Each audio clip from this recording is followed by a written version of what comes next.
Destination Hobart, Tasmania on the morning of day 3 of the 2014 Rolex Sydney Hobart as Wild Oats 11 and Comanche pass the organ pipes, heading to the finish in their epic quest for LineHonours. Having assumed control of the race early on day 2, Wild Oats 11 had increased her lead over Comanche.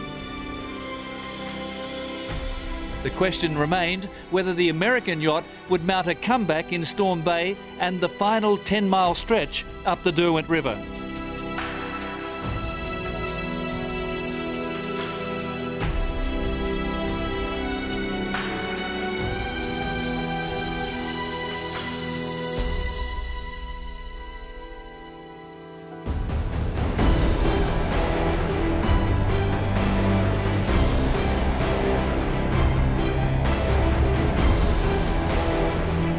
On a glorious Sunday afternoon, thousands of spectators filled into Constitution Dock in Hobart, ready to discover the answer.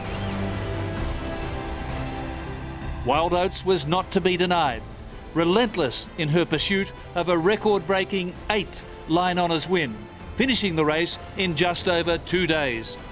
For skipper Mark Richards, this victory was the most rewarding by far.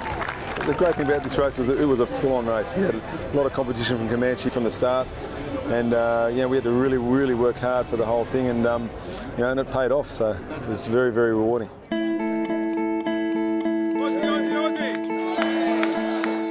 The key to outperforming the brand new Comanche was making the most of the conditions in which Wild Oats revels. We knew that Comanche is a very good boat on the reaching, and that was the conditions we had at the start.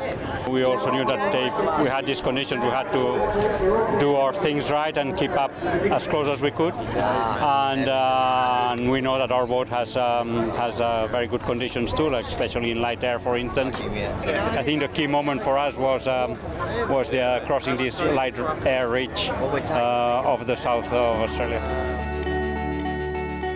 After a challenging and competitive race, Comanche followed Wild Oats over the line just 49 minutes astern. A super effort by skipper Ken Reid and his crew, only 2 months after the boat's launch.